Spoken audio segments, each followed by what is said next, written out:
right. Hey everybody. Thank you for coming out. I love that line, by the way. Great founders or like the best founders are great recruiters. Love that line. And that's, as you start to grow, like that just becomes such a big part of it, is like running the recruiting process and hiring great talent and building your team. That's exactly why we're here today. We're gonna be talking about hiring at your startup. So Startup Hiring 101.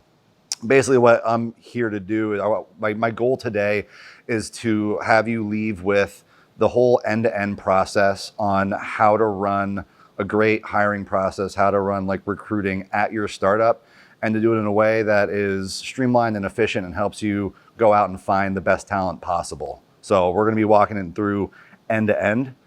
Before we get into that, I just wanna quickly introduce myself. So I'm Jake Huber, the founder of Venture Scaler. I was fortunate early on in my career. I got to work at a lot of amazing companies, high growth, and some that became unicorns, Uber, Industrious, Viho, where I helped build teams on the hiring side as like an operator and a hiring manager, from teams from 0 all the way up to 250 people. So I got like a lot of experience on your side of the table as like the hiring manager, trying to find the talent and like working with recruiters to run the process. But at Venture Scaler now, what I have is an amazing team of recruiters that we plug into startups to act like an in-house recruiter on a fractional basis.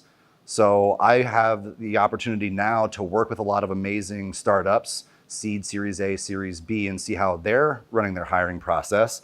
I also have an incredible team of recruiters that have worked at some of the biggest, fastest growing companies that we've seen. Uber, Dropbox, Amazon, Carta Lime, Spotify. So I also get to see how these amazing recruiters with this type of experience run the process and some of the things that they do differently and some of the tactics that they use when they're running into walls. So yeah, that's a little bit about me and why I have any business talking about hiring and recruiting. I just have a lot of experience on both sides of the table, and that's what we're gonna be walking through today. All right, so I'm gonna break this up into 2 parts. Basically like pre-job post and post-job post. By the way, anything in here, I'm at the end, I'm gonna give this all away. So yeah, I'll give you access to the deck, basically everything I'm gonna be talking through. So if you want to, please take notes, jot things down, take pictures. I'm the same way, but I'll give you a chance to like get all this at the end. But I'm breaking this into 2 parts, really like splitting it at the job post. Sasha, a really great friend of mine, past colleague, coworker, she works right over here at Trainual.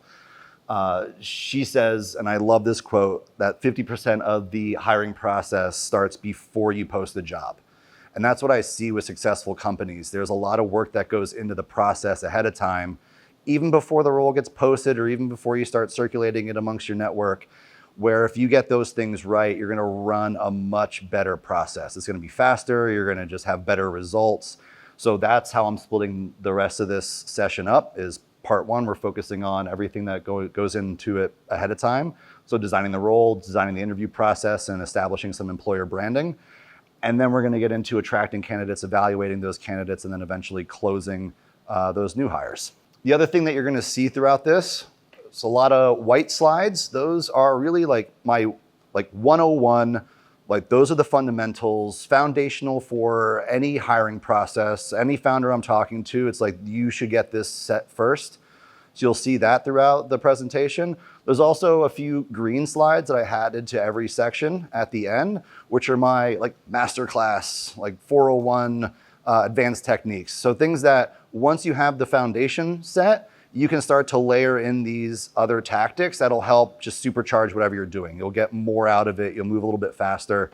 So you'll be able to look out for those. All right, so we're gonna dive in. Designing roles. So we're going to start with the problem.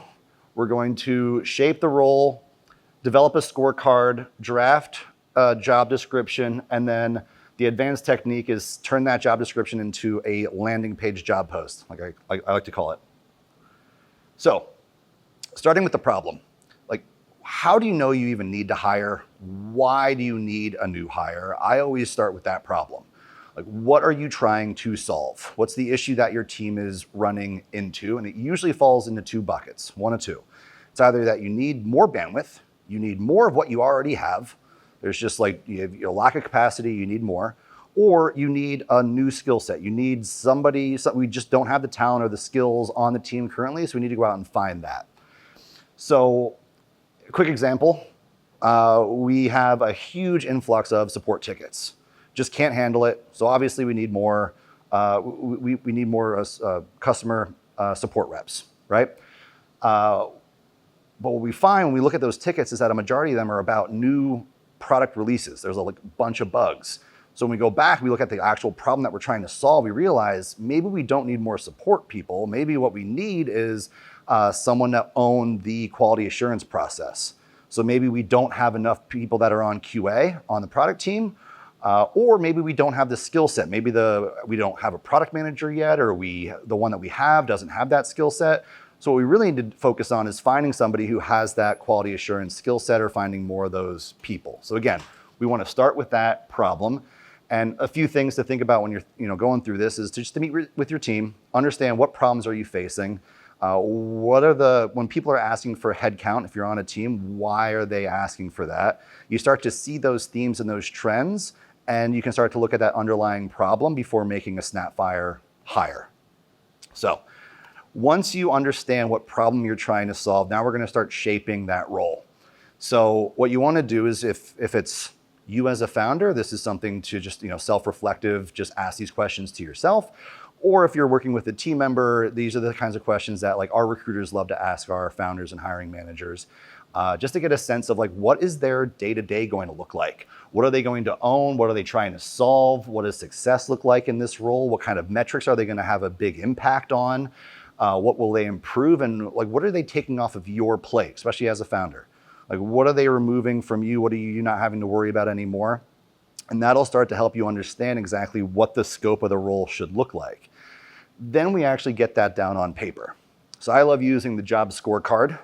It's like a forcing mechanism to get everything out of your head and down on paper as to why you need to hire this role and what you need to think about when you're putting everything together. So it includes a few things. There's a purpose statement. Forces you or whoever is making the request to hire, why they have to answer that question. Why are we hiring this person? 3 focus areas. I like keeping it to 3. It's if this new hire comes in and only does these 3 things, that's a win. They will be great in their job. They will be successful for our company.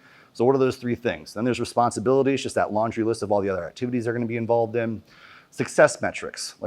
Think about quarterly or annual reviews. How are you going to evaluate if they are successful in the role or not? Get those down. And then a growth or a career path. So if they are in this role today, what role will they go into next? And what will they need to learn and what skills will they need to have to get into that role next? And bonus is that this is a great tool to use when you're planning the role. It's a great tool to hand to your recruiters when they are starting to source for the role. They have an understanding of what the job is. But it's also a great tool to hand to that new hire on their the first day when they start to say, hey, here's the job. Here are your focus areas. Here's all the things you're responsible for. Here's how we're going to evaluate your success and what you're going to own and be accountable for. And here's the growth path. Here's how to get to the next level and what that next step is. So it's a great tool all around. Shoot. Sorry, if you don't mind just asking questions on the way. Is there an area where you incorporate culture? Will there be a discussion around that? Yeah, I'm going to get into that. Mostly around a big focus on values, but that ties into culture, but I'll get into that. Once you have that job scorecard, you basically have all the pieces to build a really great job description. So I like the format of an impact job description. It just structures things a little bit differently. It's a little bit more friendly to a candidate.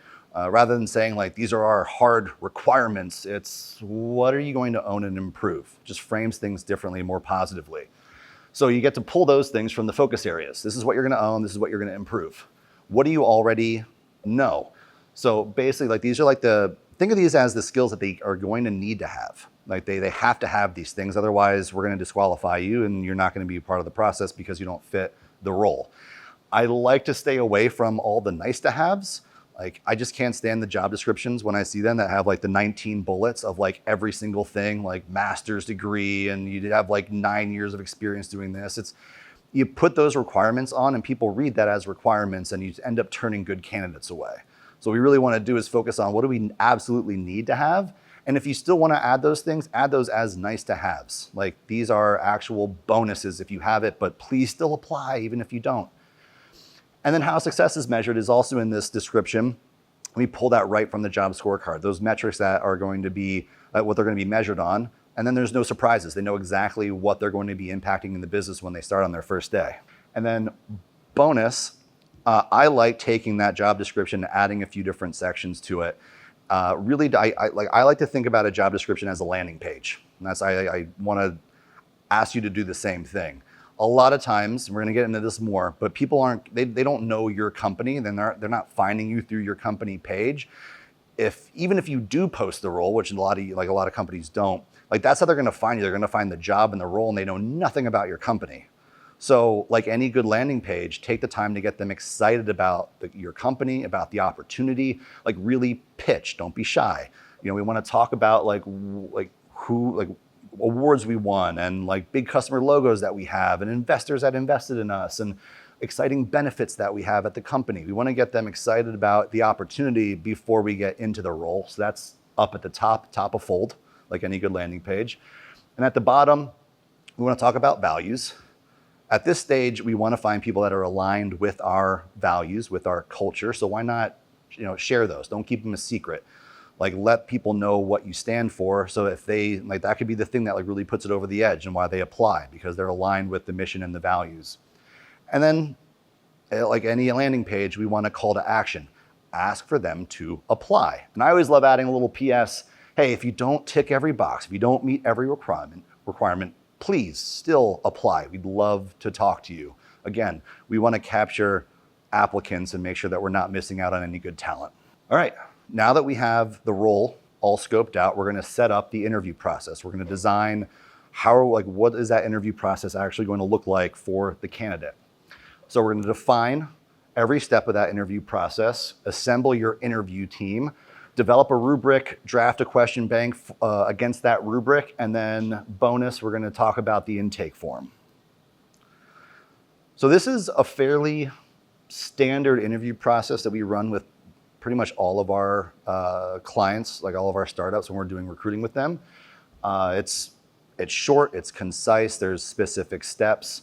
What we start with is a recruiter phone screen, just to very early on get a gauge if this is the right fit of person before we hand them off to the next set of interviewers. Hiring manager interview, so the person who's going to be responsible for managing this person.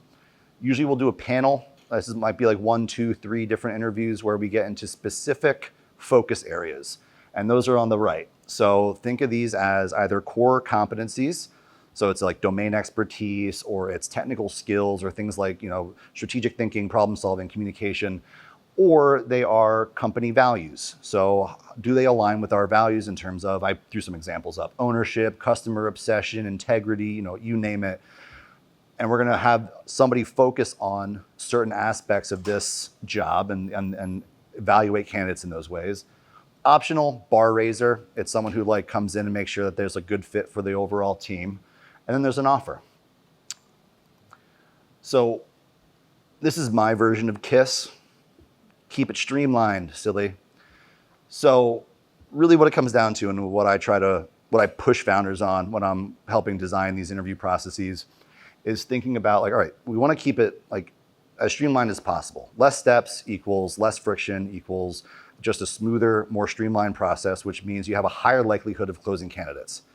If you add additional steps, you add additional friction, you run the risk of losing a candidate because they could be interviewing with somebody else. And if your process takes 5 weeks and the other company's process takes 2 weeks, you might lose a really great candidate. I actually found research on this, which I love. Google did this. They looked at their own interview process and they found that after the first 4 interviews, they hit 86% confidence on the candidate and only 1% additional percentage point of confidence with each additional interview. That's it. And 94% of the time, the decision doesn't change. from the 4th interview to the 12th interview. They ran processes where they had 12 interviews. So again, less is more, but you still want to be like very focused in each step of that process. We want to consider, like, are there any steps in this process that we can run side by side in parallel? Can we have them interview with Jen and Ted at the same time? Or are we using like Jen as a stage gate before they go to Ted? When should our hiring manager be talking? Should we do it at the beginning so we save everybody else time at the end if it's not a good fit? Or is that person just so busy they can only really take a good 2 or 3 interviews? Let's put them at the end. And should we have a recruiter do that first screen, which I think is a huge plus. You get rid of all the candidates that aren't a good fit before they end up taking everybody else's time through the process. Once you have that, you want to assemble your squad, your interview team. This is like a big one for me. I advocate for having the same people take the same step in the interview process and ask the same questions to every candidate for that role. There's a lot of reasons why. The biggest ones are you gain a lot of efficiency in that process just through reps. You just get really good at like running that interview and asking those questions. You also start to build like your own benchmarking from candidate to candidate. You can like assess them apples to apples because individually, you know like how the other candidates have responded to those questions. So you get an understanding of like what good looks like. And then as a team, you have the same people at every stage. So you remove some of that bias from like interviewer to interviewer because you're owning the same step in the process. Also great candidate experience. I'll talk about this a little bit later, but if you can like make this team some like exciting people on your team. Like, oh, we really would love them to talk to like Sarah. She's a huge advocate of our company. She'd be a great fit for the interview. And as a candidate, you come away and you go, oh my gosh, this team's amazing. I would love to work with them. So you can optimize for that as well.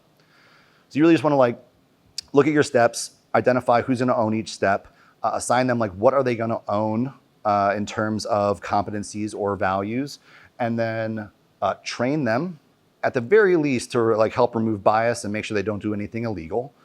And then establishing a way for you all to like get together and debrief on each candidate, which I'll get into that in part 2. Once you have the steps in the process and your team, we're going to put everything together into a scoring rubric. So this is a way to like quantify what is oftentimes very subjective. You can put together like a score of like 1 to 5 and actually like start to score candidates so you can compare these candidates 1 to 1. You can pull the job competencies from the scorecard we already put together, pull your values from your company values, and each person will then get assigned. It might not be evaluating on every single criteria of the scorecard. They might own these 3 competencies and these 2 values. But now you have a way to capture all of that feedback, put it all in one place, and put a little bit of quantification behind it. And yeah, just like it helps you with just better evaluate each candidate through the process, puts like a little bit of framework behind it. Once you understand exactly what you are trying to evaluate of each, from each candidate and like what you're going to be focusing on, then you can take that, you can like start at the end, basically. You want to start with what are we trying to evaluate? What are we trying to learn? And let's take a step back, and then you can engineer those questions. So the questions that you're going to be asking should tie back to those competencies that you're hiring against or your own company values. So one of my favorite questions, I started asking this when I was at Uber and it stuck with me ever since. It's something that I try to gauge for ownership. It was a cultural value at Uber and every other company I worked at, just the way it worked out. And it's also something that for startups I think is like critically important, that your candidates show that they have ownership and an ownership mentality. So one of my favorite questions, I try to think, how do I gauge if this person is an owner, if they have the qualities of like having an ownership mindset? So I asked, tell me about a time at work where you made a change to a process. You made it better, you made it faster, you made it cheaper, and like what was that change and what was the result and the impact from that change? So now I'm getting like stories and answers of, oh, I saw that there was a problem here. It was actually outside of my scope of the job. I did this X, Y, Z. I shared it with the team, and now it's like part of our standard procedures. It's like amazing. That's what I want. I want to find the people that are going to go out and find those problems and those issues and figure out how to solve them. I want somebody who's an owner on the team. So that's what you want to do, is you want to think through, what am I trying to evaluate and what questions can I use to evaluate those things. I actually found, I dug it up in my Dropbox, like one of our old recruiting sheets from Uber, and I pulled a few examples. So one was a question we're looking for, like strategic thinking, ops, like operation mindset. One of the questions was, like, how would you compete against Uber and how would you defend against Uber in the same situation? And then they actually put, the recruiters were awesome. They put like a list, and this is like, there's like 9 bullets, but these are 3 of like, here's what we expect as answers. Like, here's how you should see, like, these are the responses you should see. And it's like, oh my gosh, okay. Like, you should be able to show that you have like the way of like strategically thinking about like competition in the market. And that's how we gauge that. Some of the values. So customer obsession, like talk me through a new feature you'd add to like enhance the customer experience. Like, show me that you can look at things through a customer's mindset first. Show me that you can understand the user journey and the user life cycle and walk me through that. Again, we're asking the questions to get back to understanding, like, do they have this core value? Do they have this competency? I love this question too. Champion's mindset was a value at Uber. And tell me about a time you completely failed. What did you learn? Like, we're gonna fail when we do things at our startup. We're gonna try. I need to make sure that you like have that grit and you have the perseverance to like learn from it and improve on it. Oh, quick plug. I write a newsletter. One of the things I give away in like my intro email is a library of like about 100 interview questions from Uber, Google, a bunch of others. So if you're starting from scratch, great resource to like put together your question banks for competencies and things like that. And then the bonus. So a job intake form. It's probably something I don't know if any of you heard about it. It's something I discovered when I started working very closely with recruiters.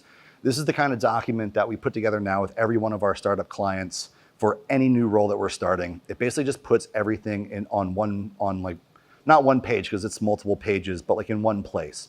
So we capture all the things that a recruiter needs to know or the team needs to get alignment on before we go out and start hiring. So compensation, who's the hiring manager? Will they have direct reports? Will there be travel involved? Like those kinds of questions. But then also getting full alignment on what a good candidate looks like. Like, how many years of experience do they have? Where are they located? Where did they work before? What prior experiences do they have? What technology knowledge do they have? Like, what tech stacks have they worked in before? A list of ideal profiles. Here are a bunch of LinkedIn profiles of people I think would be a great fit. Or here are 3 resumes of people that are already in the job and they're my top performers. If I could find another like Nancy and another Drew, like, please find me more of them. And then target companies. So if they have experience working at XYZ company, like if they worked at Uber, if they worked at like whatever, like I think they'd be a great fit for us. Let's look at people who have that experience. And then keywords. Sometimes keywords just unlocks the search. It's like, oh, if we start looking for, people with like, some sort of acronym that they talk about, like that's the skill set we need. So for a recruiter, like understanding some of the keywords that we're searching for can like really unlock a search and help. So we put one of these together for every job search. And this is like basically everything that we've done before kind of piles into this. And now we have one source of truth. We know exactly who we're looking for. And it also includes the full hiring process. Who owns what at what stage. All right. Now we're going to get into employer brand. So I have a couple white slides in this section, like basically just like, if you don't have any like this stuff, this is things that you can knock out this week, and you should if you're hiring. And then I have a few of those like green advanced slides to help you like level up if you want to like focus more on employer brand. So first we're going to start with awareness. Then we're going to talk about your value. We're going to talk about how to like own your real estate and your message. And then the bonus things, really focusing on like employee voice, employee experience, and building content around that. So first you have to be honest with yourself, right? And every early stage company has this same issue. Nobody knows who you are, and that's okay. Yet, like nobody knows who you are yet, right? So most candidates that are coming across you, they've like never heard of you, they've never interacted with your product or seen your product or heard of it, and they never talked to anybody who has. So they don't understand what's really great about your company. They don't understand your mission, your values, what you stand for, the amazing team that you have. So how do you convince them to apply without ever getting the chance to talk to them? And that's where employer branding comes in. That's where some of this content comes in. And we want to focus on where we can win and what we could have. I love this quote from Greg Scoresby. Fun fact, he was actually on our Venture Scaler started as a podcast like 4 years ago. He was our first guest. Becky actually helped set up our podcast when we were first getting started. And Greg said something that just stuck with me. And I remember writing it down, and it made its way onto this slide. But it's easy to forget this, that the number one thing that you have in the early stages as a company to recruit great talent is your mission. And I've seen this firsthand. I've seen this play out. I've seen companies I've worked with that were seed and Series A. They had an amazing mission, and they talked about it with their candidates, and they were pulling talent from FANG. Couldn't compete on compensation. People were taking salary cuts. But it was because, you can only work at a soul-sucking job for so long, and then, you want to work for something that you love, and you could be the company that they would love to work with, or that you have the mission that they want to work for. So focus on that. Focus on your mission, vision, values, and culture. We want to find talent that align with those things, so share those things. We want to land, those are the things that could set you apart from those big companies. Also, you want to focus on your employee value proposition.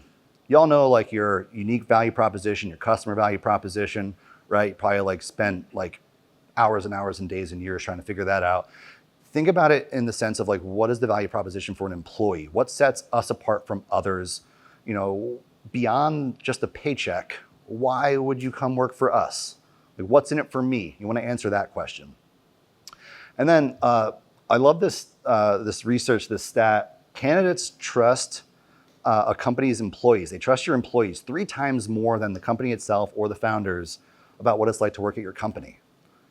So we want to take advantage of that. Now that's where the advanced techniques come in a little bit later, of having your employees, getting that employee voice out there, because there's more trust from potential candidates. The thing you can do this week is own your real estate and own your message. So if someone finds you, they might find you on a job board. They might hear about you from a friend. If they're interested in a job at your company, there's usually 3 places a candidate looks. They look at LinkedIn, they look at Glassdoor, and they look at your own company page and your careers page.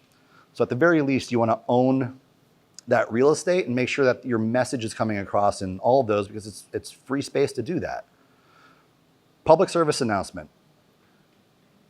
After today, go to glassdoor.com, find your company.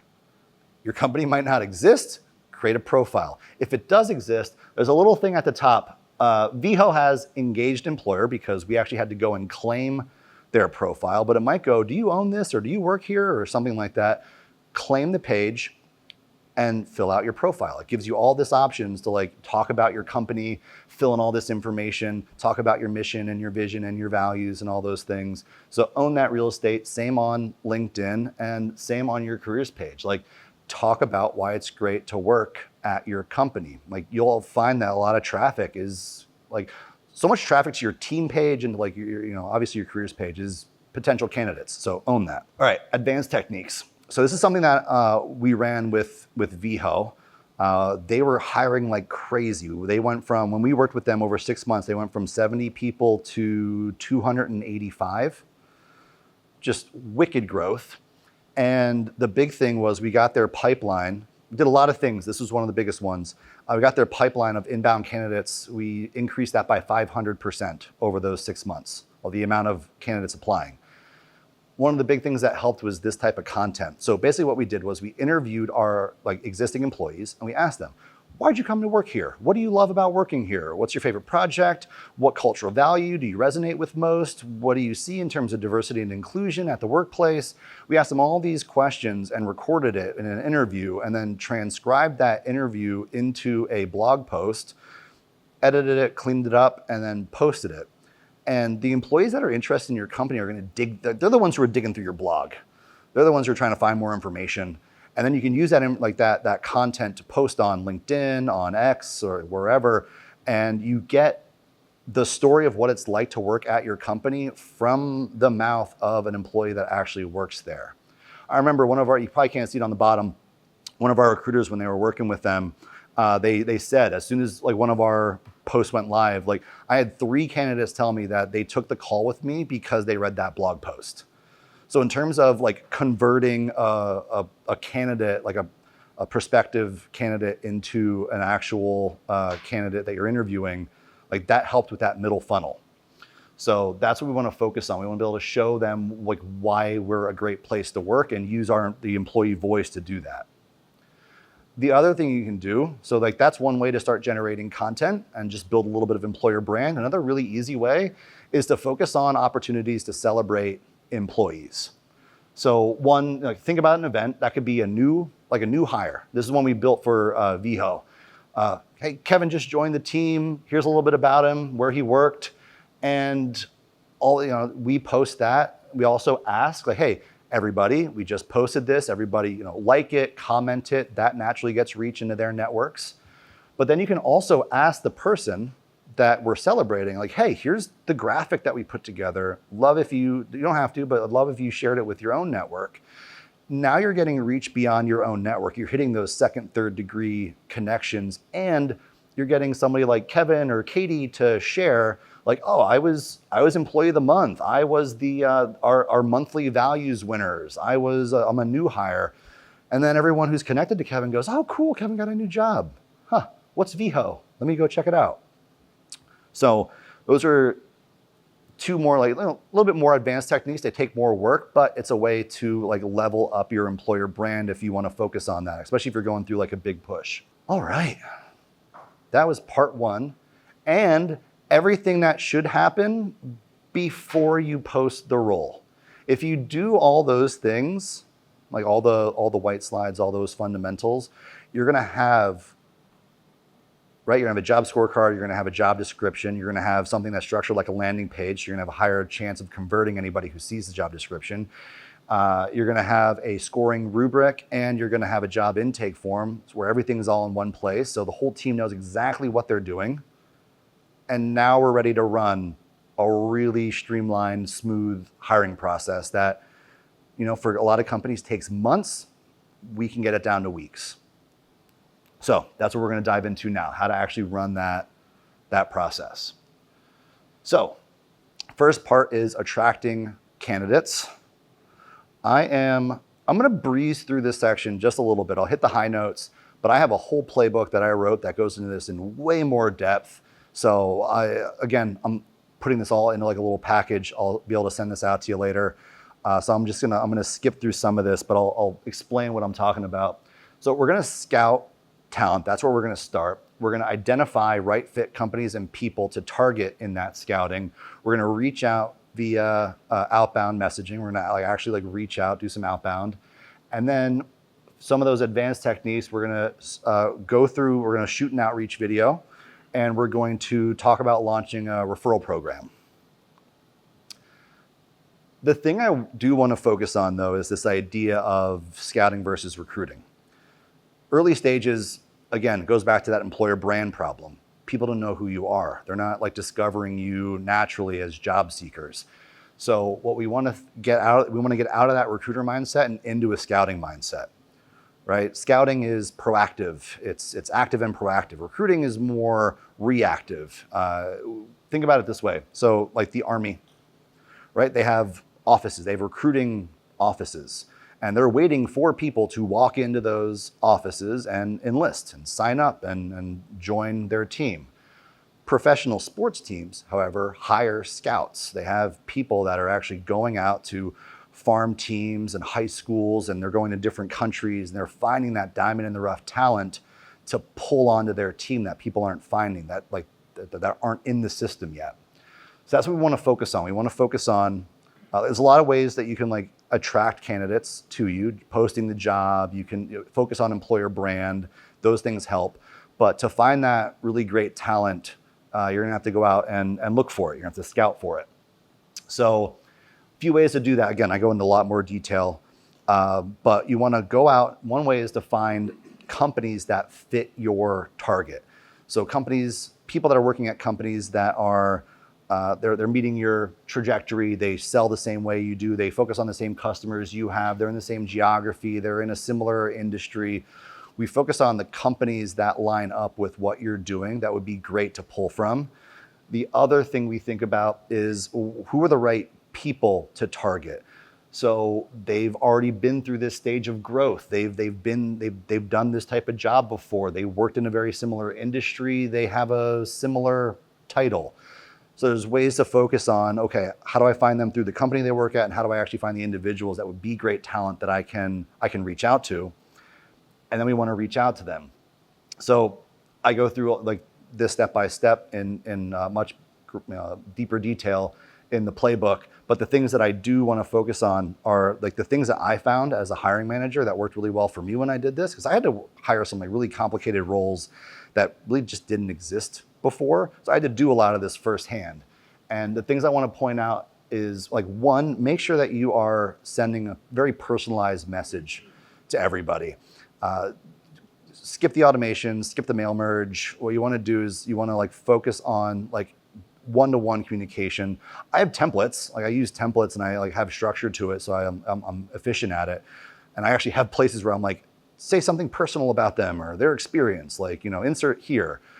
But you want to make it personal so that they actually respond to you and they don't think you're a bot. You want to keep it focused on them, not so much about your company, like a little bit, but focus on like, what do they want to do in their career? Why would this be attractive to them? Why do you think they'd be like a really great fit? Like focus on them, get specific about why you're interested. Oh, I saw that you worked at XYZ company. I saw that you did this kind of project. You went to this school. I think you'd be a great fit. We're about to launch this new product, this new feature, whatever it is. This is why I'm reaching out. And then make them feel good, right? Stroke that ego. Like who wouldn't love to get a message from like the founder or the CEO saying, hey, I'm reaching out to you and this is why I think you're awesome. Like, yeah, I'll take that call. This sounds great. And that first call, once you get them on the call, is not an interview. That's the big thing. The first call is you're just having a conversation. You're getting to know each other. You're kind of selling them on the opportunity. And then if you find like, oh, this is a good fit and like, I think this would be a great opportunity for both of us, now we'll go into the interview process. So a few quick tips on outbound sourcing that I found to be successful. Some things that can like help level up this outreach that I've seen work really well. One is, so you had that outreach message and you might have like a little template that you put together. One thing I've seen work really well is a video from a hiring manager or like the CEO or whoever it is. Basically like you plug this in, like the Loom video into this message and you say like, on the video, it's like, hey, like, this is about the company. This is about me. This is about the opportunity. Like, it doesn't need to be unique to everybody. Like I do this with our recruiters and our team. I have them shoot one video and then our recruiters send these videos out. So it's just like context about the company, about the team, why it's an exciting time to join our company. We're going through growth. We just raised a round. We just closed this big customer. And the call to action is, I would love, if this is interesting, I'd love to set up a conversation with you. I'd love to like talk about if this is a fit and learn more about you. So that's something I've seen work really well. And then the other thing you can think about, and this is more advanced, I say it, basically like this is something that I'll pull out when we are going through high growth. So we need to hire like high volume across the board and or for really hard to fill roles or niche roles. So I have a client where we're actually hiring, they're a tech company, but we're hiring sea captains for them. No joke. And it's like, okay, how do we find sea captains? Let's start referrals with the sea captains we do have. But that could be the same thing for like engineers or, whoever, like, oh man, you have this amazing network from the company you worked at, like, let's get referrals going. I love referrals. I actually worked on referrals at Uber, but I love them for the employees because you get access to networks you don't have access to. You get immediate like connections. You get that built-in trust because it's a trusted source that they're coming from. You're going to find higher fit talent. This helps keep the quality bar high, especially during those high growth phases. You're going to get people are going to think in their heads, all right, is she going to be like successful here? Is she going to do a good job here? Is she going to fit the culture? Like these are like what like people that are making those referrals, they want to make sure that like they're putting their stamp on this person. So if they're a bad hire, that's a poor reflection on them. So naturally, like the bar of quality is a little bit higher and a little bit more improved retention. You have candidates that are coming in that have just a better understanding and a firsthand account of what it's like to work there, what the culture is like at the company. I like to start simple, right? I found like an app. I don't endorse that. I just found it. I thought it was kind of neat. But I start a lot of these things with email referrals. Just like, hey, send me an intro before they apply, or make an intro over email, and then you'll get the reward. Figure out your reward or incentive. That could be cash. That could be stock. Uber gave stock, so they didn't have to pay cash for those referrals. That could be vacation days, a dinner, a gift card. It could be just like a big shout out in Slack and I don't know, some sort of like non-monetary reward, a parking space. I don't know, but you can think about how you're going to incentivize the team. I like the question, who else would you like to work with? Who else would you love to work with again? Not, hey, who's looking for a job? Who do you know that's, kind of like out there looking? It's who else would you like, who's a colleague you worked with in the past that you would love to work with? Oh, God, if I could work with Steve again, that'd be awesome. It's like, great, intro me to Steve. Let's see if we can pull him over here. Yeah, and then also some ATS applicant tracking systems actually have like unique links.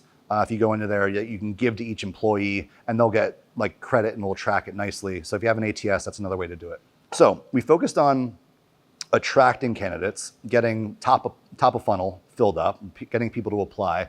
Now we're going to talk about evaluating those candidates. So actually like running through the interview process and things to look for and how to actually gauge and measure if they're a good fit for the company and the role. We're going to start by screening and filtering people out. We're going to discuss compensation early. It's a big one.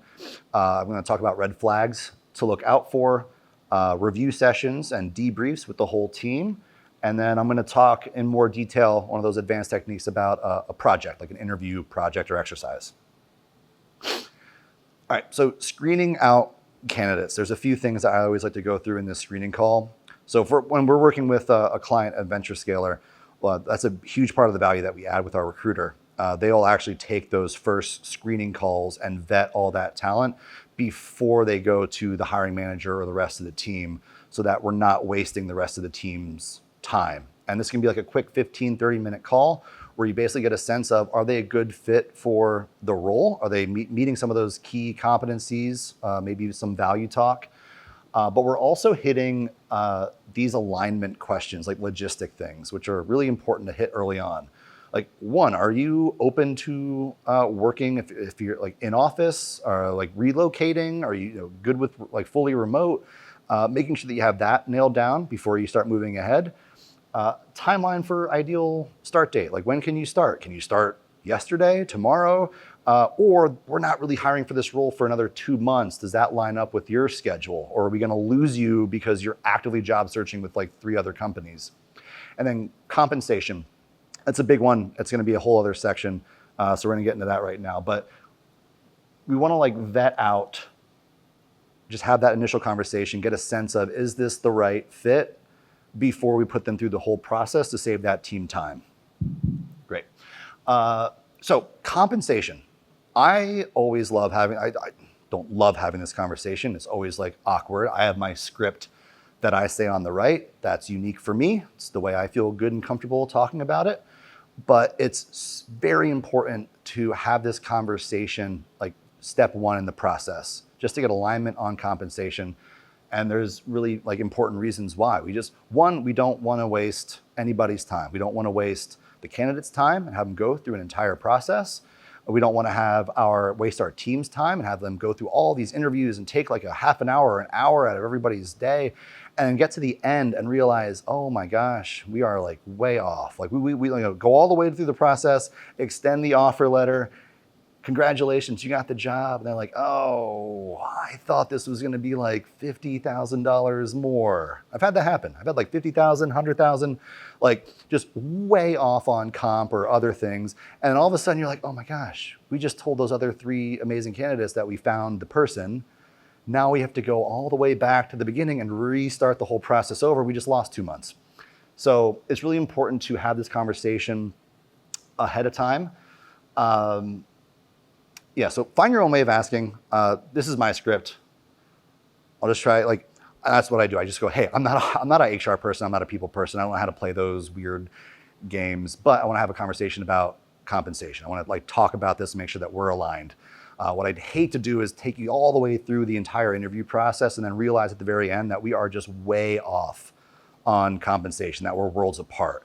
So like, tell me what, in terms of compensation, like what do you need to be comfortable? Like what are your expectations around base salary?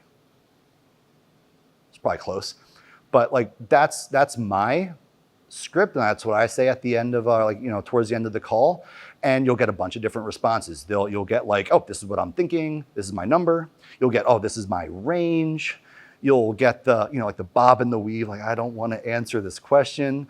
What's your range? I'll get like that question back. I very rarely get, I don't want to tell you, like, like next question. It's usually like they'll turn it around and ask me. So it's very important. You've gone through these steps, you've like figured out like, okay, this is what compensation, this is what range is. You've done all your homework ahead of time. So now you can come back and go, oh, okay, well, this is our range, or this is the number for the role. And when I get that question asked, I come back, I'm very honest and transparent. I say, okay, it's, $130,000 is the base salary, plus there's like this commission, equity, da-da-da. And then I ask this follow-up, like, is that a deal breaker for you? Or are we at least in the same ballpark? And then they'll usually they'll tell me what they're looking for, or they'll just give me the sense of like, oh yeah, no, that works. That's, that's it. That's in line. Or at that point they go, ooh, no, I was thinking it was going to be like here and we're down here. So then I can address that. I can either like let them know if we're close. I can, okay, well, let me go back and talk with the team, talk to finance, talk to our people team, whatever, and I can get back to you and see if we can make it work.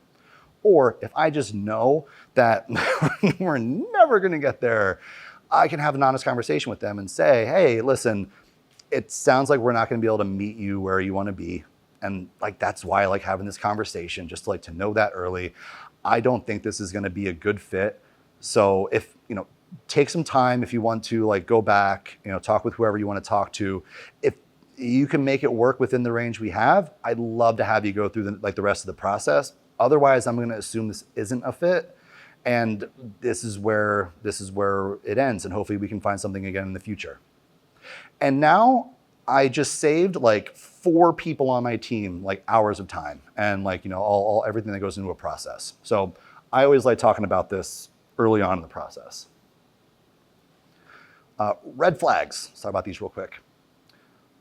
I get founders asking me like so many founders, they just get hung up on job hopping, which yes, it could be a big deal, but it shouldn't necessarily be a deal breaker, except for like one instance. But like, once or twice I say is fine.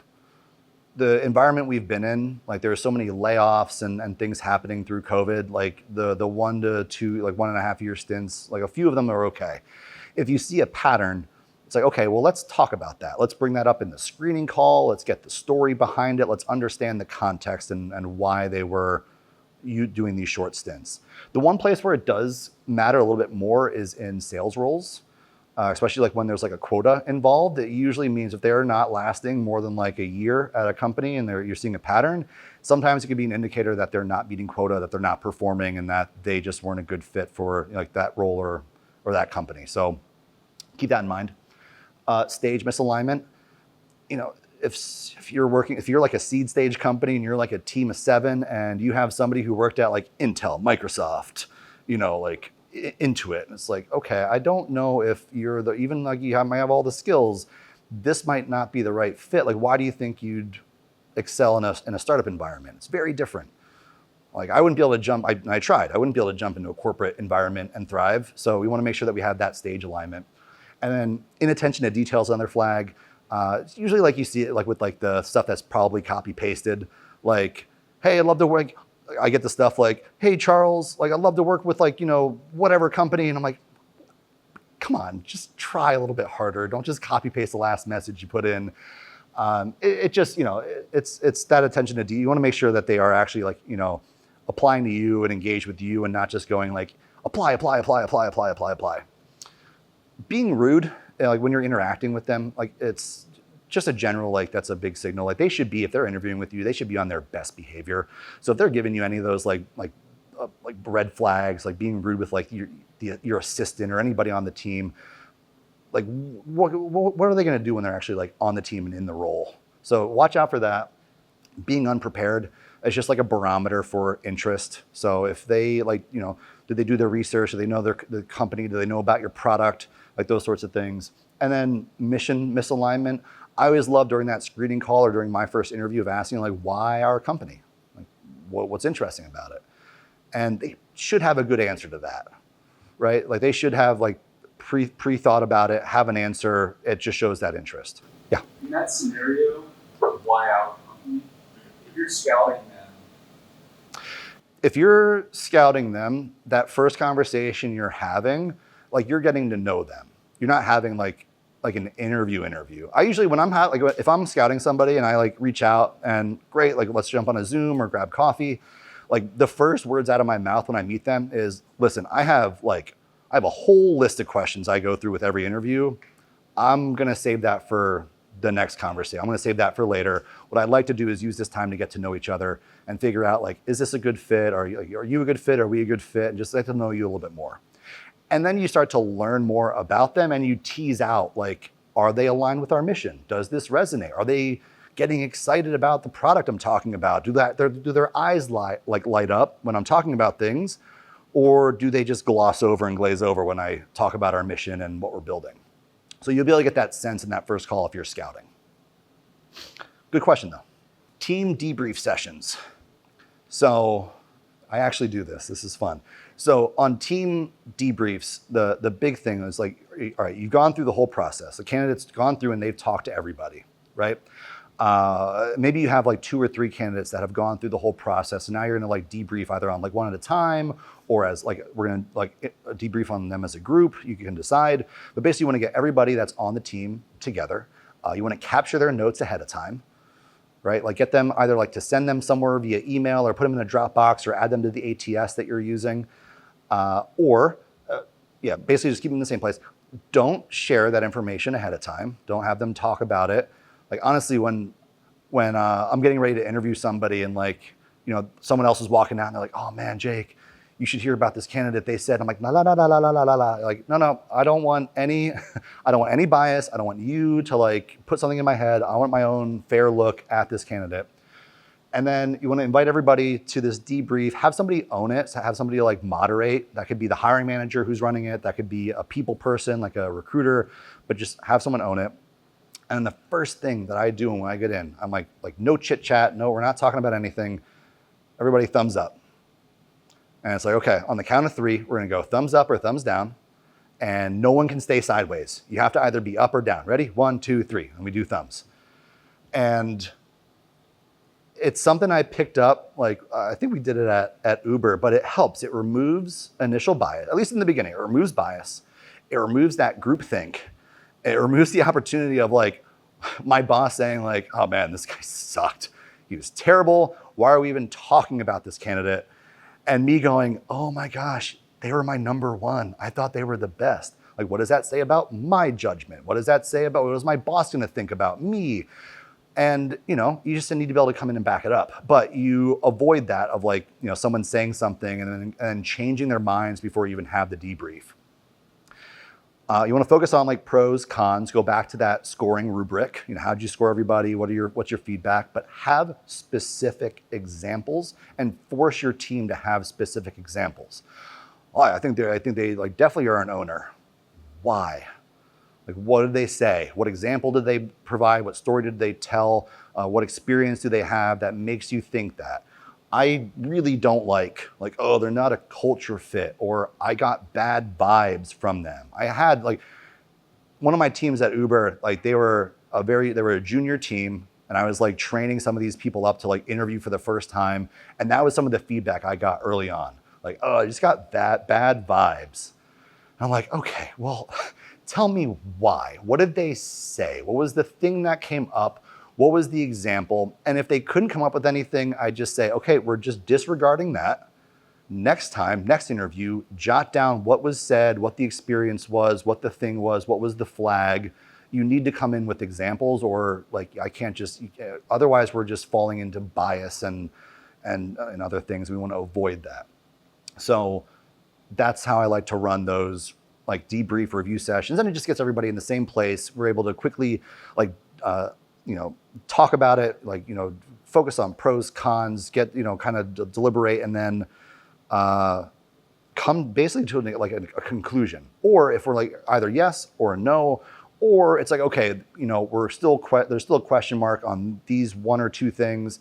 Let's have one follow-up interview. Let's dig into those things, and then we'll make a decision. But it helps just streamline that process. Interview projects. I'm a big fan, but they need to be done the right way and for the right reason. So an interview project, it's meant to like evaluate something that is hard to evaluate in like an interview, right? Like analytic skills. Like I'm gonna have a hard time in an interview figuring out if you know how to like, do a regression analysis or use pivot tables or even like, formulas or whatever. So I will supplement that interview with an exercise. It also helps me get past the people that are just like really good at interviewing. And there are some people that are really good. They can talk the talk, but as soon as it comes to walking, they trip all over themselves. So I like putting together a project. Few things that I consider when I'm putting it together and assessing. So one, it should be a representation of the work that you are actually going to be doing. It cuts both ways. For the candidate, they get to see like, oh, this is the work I'm going to be doing. Like, this is great, or this sucks, I don't want to do this. And on our side, it gets a sense of, okay, can they actually do the job? And that's like really important. I like telling, especially founders, like, hey, when we're giving them instructions on how to, like what you want them to do it in a way that mimics how you actually interact with your team. That could be like a detailed email. That could be you shooting a 2-minute Loom video and just sending that off. That could be like a really informal series of Slack messages. But like use that as the way to give them instruction that you would expect an employee to be able to deliver on. Give them all the context they need, but like deliver those instructions in that way. Provide a due date and how you're actually going to score it. Like don't expect them to do something if you didn't give them instructions to do it, or like, hey, we're evaluating you on like attention to detail and strategic thinking and whatever. Using our own brand guidelines, like tell them what you're expecting to see.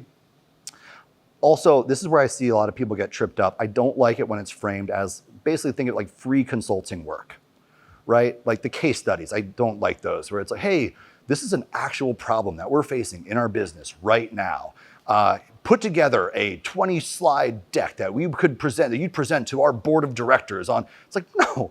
And a lot of times, like you're interviewing people that have that, that's the worst. When you have like people that come from those consulting agencies or have that type of background, it just feels like you're getting free consulting work and could just put like a really bad tarnish on your company and your brand. If you do still want to do something like that, like a case study, maybe consider paying them. I actually went through this really interesting, this is like years ago, I went through this really interesting interview process with Weebly, where I was interviewing for a PM role earlier on in my career. And they actually, as part of the interview process, they had me come to their office and work with them for 3 days. I actually like worked with the team. I interacted with like the people. I got like put a presentation together, and they paid me like for those 3 days worth of work. I got a check for like $1,000. It's like, all right, I didn't get the job, but that was kind of cool. This is awesome. I actually exactly have that problem. Yeah. So I think again, having a project is really important. Yeah. The ability of the candidate. But how do you draw that line between a assessment project vs a free consulting project?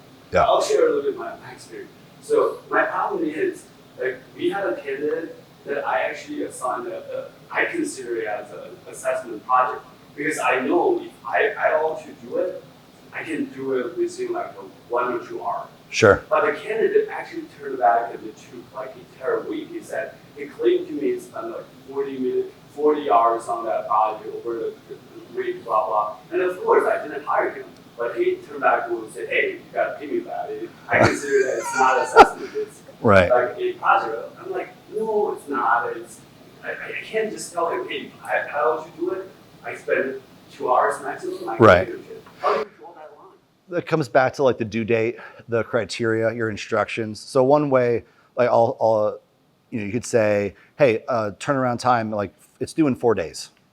Or you can even say like, don't spend more than like 3 or 4 hours on this, right? I just want to see what you can come up with in like that time frame. Then you're putting people in, at least in the mindset of like, okay, the expectation isn't like all the way up here. They're not expecting like a fully polished, branded, whatever, like you're asking for something that's like a little bit more like, hey, just put together like bullets or put together, like maybe something just like a little bit more simplified. That could work. Timing's a good one. For an assessment, I remember like I took, Uber had an analytics test and it was timed. It was a 2-hour test. They used Classmaker, I think, to facilitate it. And like once the time was up, it was up. So it's just like you had like, X amount of time. And that's the other thing is this note is that you have to realize that this adds friction to the process for good reasons and bad reasons, right? For the good reasons is we kind of shoo away the tire kickers, the people that aren't really interested in the job. Again, one other point is they should talk to a human before you have them do an exercise or an assessment. It just feels like crummy to have them like, oh, do all this work before we even like waste any time with you. So what we want to do though is understand that it adds friction to the process. And for the bad reasons is if it feels like, oh my gosh, they're basically asking me to do like, this is going to take me like 10 hours. I don't have time for this. Like this isn't worth it. And you might turn away somebody who would be an amazing fit for your company because you asked them too early to do too much work. So you need to keep that in mind. And then, the other thing to think about when you're assessing a project is like, does this meet like my standards, our level of what good looks like? What would I think if one of my employees turned this in, like sent this over to me? Would I feel good about it? Or would I go, man, I need to redo everything. I need to redo all of this. And it's like for very basic reasons, like you get to like understand if it's like going to be worth your time. And then I love looking at, and you need to say like, we're also like turnaround time's important or like you have a due date. But you can get a sense. I remember giving a candidate one time, I had like an exercise where I said, okay, you have 4 days to turn this in. And I got off the call and they had it in my inbox in 3 hours. It's like, whoa. And I went through and it was good. And it's like, it's not one-to-one. It's not like a set rule, but I've seen over time, like there's something you can see if someone's like digging in and turning it around. People have lives too. They have kids. They have things that happen. So don't only look at this. But when I see somebody turn something around really quick and it's good quality, it's like, wow, they're really excited.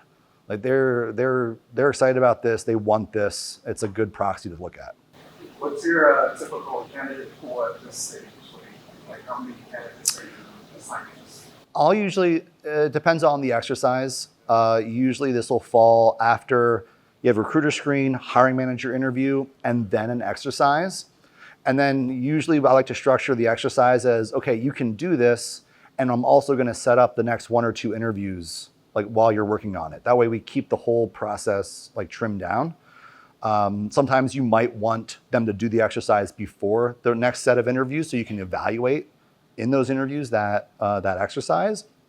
But yeah, it's usually after they've talked to at least the hiring manager, and then you lay out the rest of the steps, and one of those steps is an exercise. All right, we're getting to the end. Closing candidates, this is our last section. So we've attracted candidates, filled the top of funnel, we're going through the middle funnel, we're bringing candidates through, we're evaluating, we're doing our debrief sessions. We found our top candidates. All right, so these are the things we're gonna wanna think about. One, I'm stealing this from Alec Baldwin, right? Always be closing. Tell the equity story, use that to your advantage in this process. We wanna set expectations, be transparent, extend a verbal offer first, I'll go into this, and then celebrate the offer. So throughout the entire process, you should be thinking about, especially if you have a good feeling initially, like you should always be closing that candidate and working towards getting to a place where you can, as soon as you send an offer, it's gonna get signed.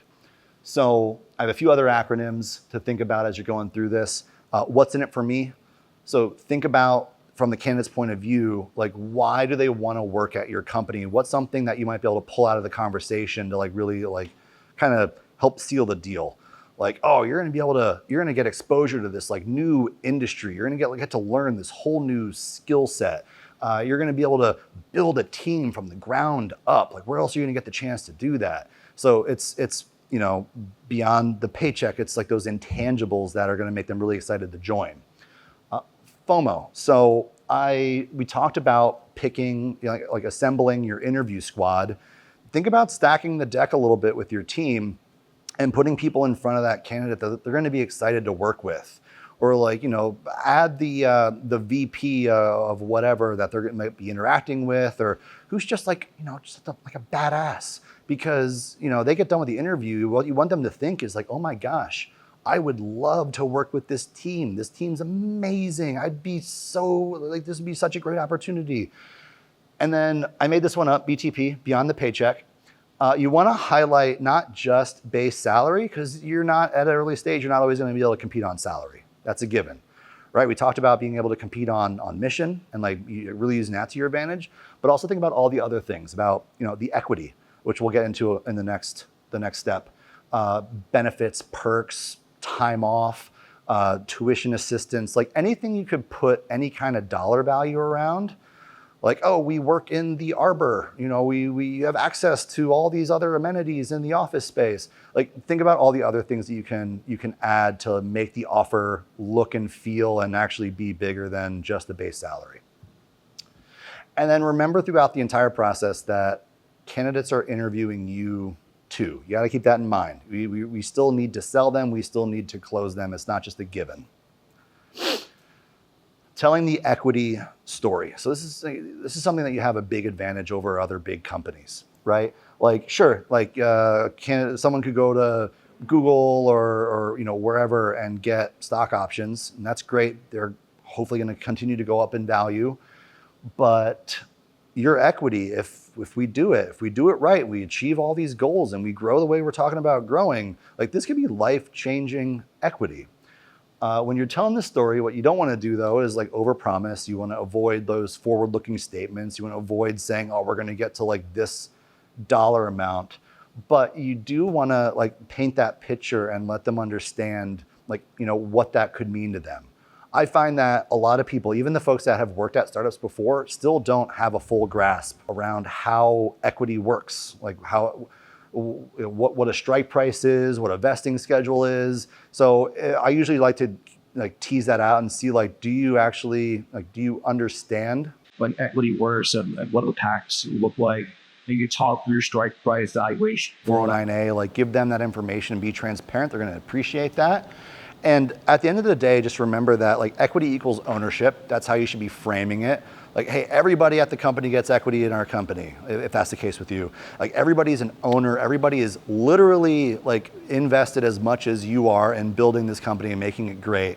But like the big thing is that you're like, the way you kind of frame it is you get to take part in the upside if we do what we're setting out to do. If we're successful, you get to share in that with us. And we want to find employees that kind of lean towards wanting that equity. They have that ownership mentality, that they appreciate that part of their offer. It just shows that vested interest. Okay, I have a question. Shoot. Quick question, like how do you balance the salary versus the equity numbers? Yeah. You mean like how do you talk about it, or like how do you actually structure it? Basically structure it. Yeah. So I've seen companies sometimes like they have specific like bands and scales based on job roles and everything, which is great. Like to have that kind of structure. Like they know for like this level of employee, the pay range is here, and the salary, like the equity, like the percentage of shares or whatever they're getting is X. What you can also do, what I've seen, is you can talk to you can talk to candidates about, and you can use this as like a little bit of a negotiation tactic too, of like, oh, I was hoping like salary would be higher. Well, it's like, okay, well, let's think of it like a little bit as a sliding scale. All right, like I can do a little bit more on salary, but we're gonna have to reduce the amount of equity, and vice versa. Hey, if you would like more equity, we'll scale, we could scale salary down a little bit. So you can get creative there when you're trying to put together a package, and that's how I've seen some founders and companies address it. But then others, it's like this is our structure, this is how it fits, and if it's not a fit, then we need to talk to somebody else. All right, expectations. So really, the big thing. All right, we've gone through the interview process. Right, we got like they went through the final stage in the process. What we do not want to do is just like disappear, go radio silent, ghost them. Right? They're going to be in their head. They can be your top candidate, and you're sitting there going like, oh gosh, like Jen's out on vacation. We need her to send the offer. I need Jerry to get back so we can actually like discuss and review. We have all these things. What you don't want to do is go silent because the candidate's thinking like, oh my gosh, did I get the job? Did they like me? Are they going with somebody else? I haven't heard from them in like days or weeks. That feels like an eternity for a candidate that's looking for a job. So we don't want to ghost them.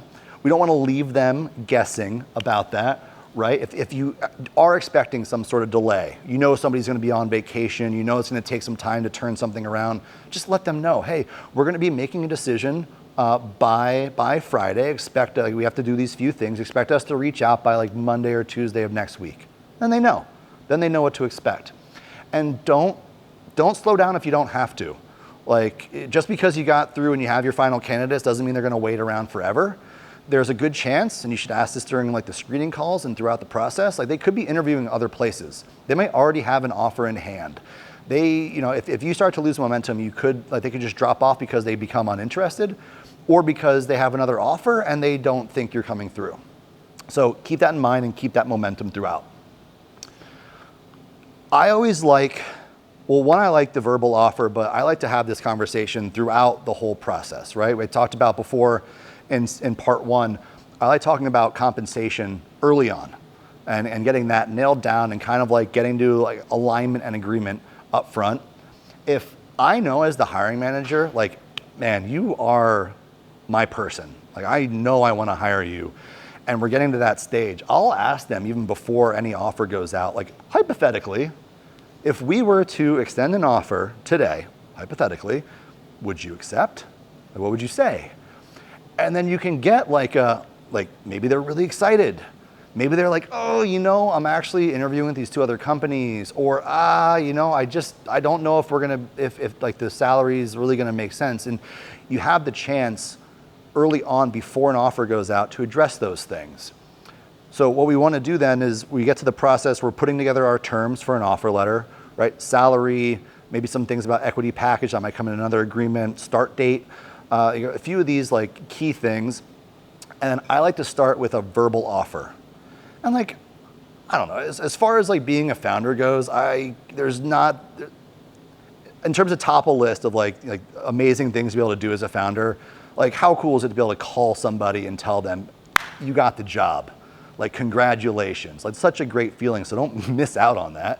But it's also really strategic. Like I use it that way. I like to get on the phone, old school, call them, talk to them, say, hey, so excited, I have great news. We'd love to offer you the role.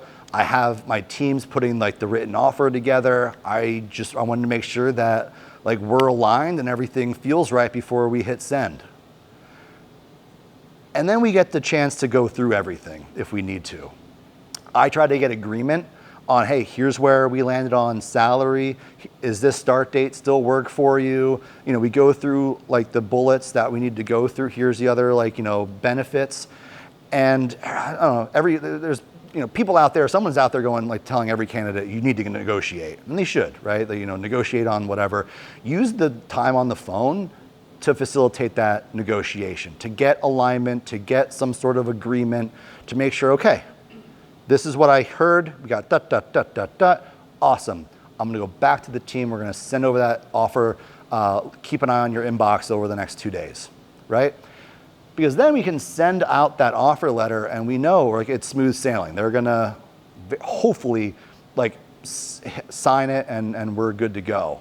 What we don't wanna do though is send out that offer, think that we're aligned, and then have them come back and go, oh, actually, by the way, like this is where I thought salary should be, or my start date, things kind of changed.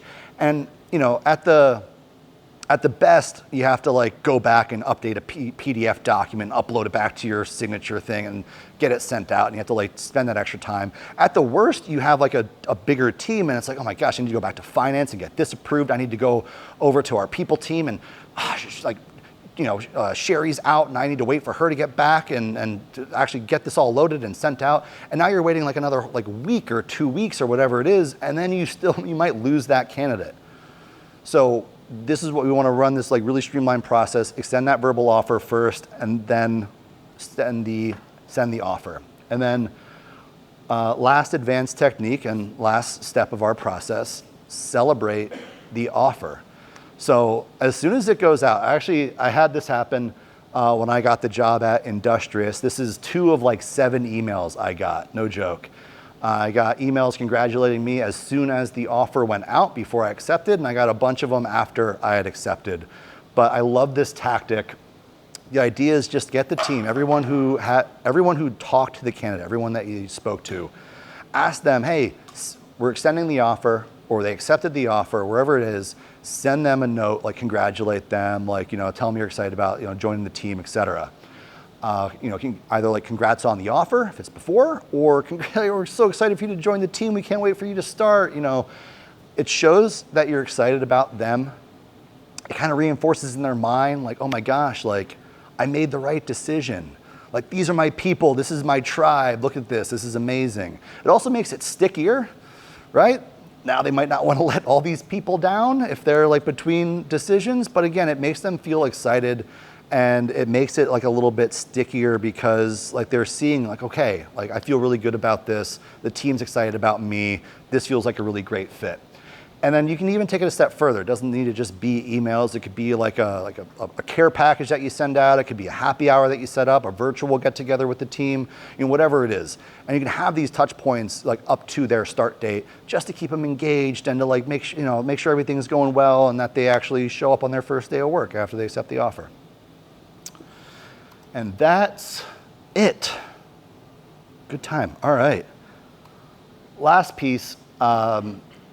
I promised you this, so I have put everything together into like a hiring kit. All the templates that we walked through, the job scorecard, the intake form, the scoring rubric, the job description, the playbook that we kind of like went through that goes into much more detail. This whole deck. Just send me an email, jake@venturescaler.com. Throw the words like hiring kit somewhere in there, subject line, whatever. Then I'll know like, oh, got to get back and send them the whole kit. But I want to make sure that you have all of this so that whether you are actively hiring right now and you want to like just upgrade your whole process, or if you're planning on hiring in the next couple of weeks, like you'll have like a really great foundation to run a really tight, you know, smart process that hopefully takes less time because you're, you know, planning and setting it up the right way. And that's it. Thank you.